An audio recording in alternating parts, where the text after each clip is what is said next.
نبی کریم صلی اللہ علیہ وآلہ وسلم کی وفات کا وقت جب آیا، اس وقت کیا ہوا؟ ایک ایسا واقعہ جو آپ کو رلا دے گا۔ نبی کریم صلی اللہ علیہ وآلہ وسلم کی وفات کا وقت جب آیا، اس وقت آپ صلی اللہ علیہ وسلم کو شدید بخار تھا۔ آپ صلی اللہ علیہ وسلم نے حضرت بلال رضی اللہ عنہ کو حکم دیا کہ مدینے میں اعلان کر دو کہ جس کسی کا حق مجھ پر ہو وہ مسجد نبوی میں آ کر اپنا حق لے لے۔ مدینہ کے لوگوں نے یہ اعلان سنا تو آنکھوں میں آنسو آ گئے اور مدینہ میں کوہرام مچ گیا۔ سارے لوگ مسجد نبوی میں جمع ہو گئے۔ صحابہ کرام کی آنکھوں میں آنسو تھے، دل بے چین و بے قرار تھا۔ پھر نبی کریم صلی اللہ علیہ وسلم تشریف لائے۔ آپ کو اس قدر تیز بخار تھا کہ آپ کا چہرہ مبارک سرخ ہو رہا تھا۔ نبی کریم صلی اللہ علیہ وآلہ وسلم نے فرمایا، اے میرے ساتھیو، تمہارا کوئی حق مجھ پر باقی ہو تو وہ مجھ سے آج ہی لے لو۔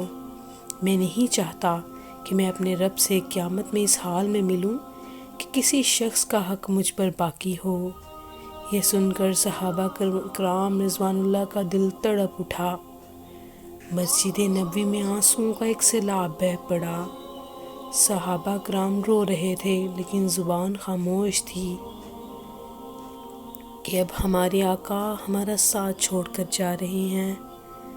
اپنے اصحاب کی یہ حالت دیکھ کر فرمایا کہ اے لوگو، ہر جاندار کو موت کا مزہ چکھنا ہے۔ میں جس مقصد کے تحت اس دنیا میں آیا تھا وہ پورا ہو گیا۔ ہم لوگ کل قیامت میں ملیں گے۔ ایک صحابی کھڑے ہوئے، روایتوں میں ان کا نام عکاشہ آتا ہے۔ عرض کیا، یا رسول اللہ صلی اللہ علیہ وسلم، میرا حق آپ پر باقی ہے۔ آپ جب جنگ احد کے لیے تشریف لے جا رہے تھے تو آپ کا کوڑا میری پیٹھ پر لگ گیا تھا، میں اس کا بدلہ چاہتا ہوں۔ یہ سن کر حضرت عمر رضی اللہ عنہ کھڑے ہو گئے اور کہا، کیا تم نبی کریم صلی اللہ علیہ وسلم سے بدلہ لوگے؟ کیا تم دیکھتے نہیں کہ آپ صلی اللہ علیہ وآلہ وسلم بیمار ہیں؟ اگر بدلہ لینا ہی چاہتے ہو تو مجھے کوڑا مار لو، لیکن نبی کریم صلی اللہ علیہ وآلہ وسلم سے بدلہ نہ لو۔ یہ سن کر آپ صلی اللہ علیہ وسلم نے فرمایا، اے عمر، اسے بدلہ لینے دو، اس کا حق ہے۔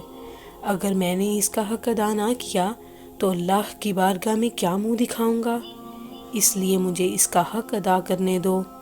آپ نے کوڑا منگوایا اور عکاشہ کو دیا اور کہا کہ تم مجھے کوڑا مار کر اپنا بدلہ لے لو۔ حضرات صحابہ کرام یہ منظر دیکھ کر بے تحاشا رو رہے تھے۔ عکاشہ نے کہا کہ اے اللہ کے رسول، میری ننگی پیٹھ پر آپ کا کوڑا لگا تھا۔ یہ سن کر نبی کریم صلی اللہ علیہ وسلم نے اپنا کرتا مبارک اتار دیا اور کہا، لو تم میری پیٹھ پر کوڑا مار لو۔ عکاشہ نے جب اللہ کے رسول صلی اللہ علیہ وسلم کی پیٹھ مبارک کو دیکھا تو کوڑا چھوڑ کر جلدی سے آپ صلی اللہ علیہ وسلم کی پیٹھ مبارک کو چوم لیا اور کہا، یا رسول اللہ، فداک ابی و امی، میری کیا مجال کہ میں آپ کو کوڑا ماروں۔ میں تو یہ چاہتا تھا کہ آپ کی مبارک پیٹھ پر لگی مہر نبوت کو چوم کر جنت کا حقدار بن جاؤں۔ یہ سن کر آپ صلی اللہ علیہ وسلم مسکرائے اور فرمایا، تم نے جنت واجب کر لی۔ چینل پسند آئے تو اسے لائک کیجیے گا، سبسکرائب کیجیے گا اور آگے دوستوں میں شیئر بھی کیجیے گا۔ جزاک اللہ۔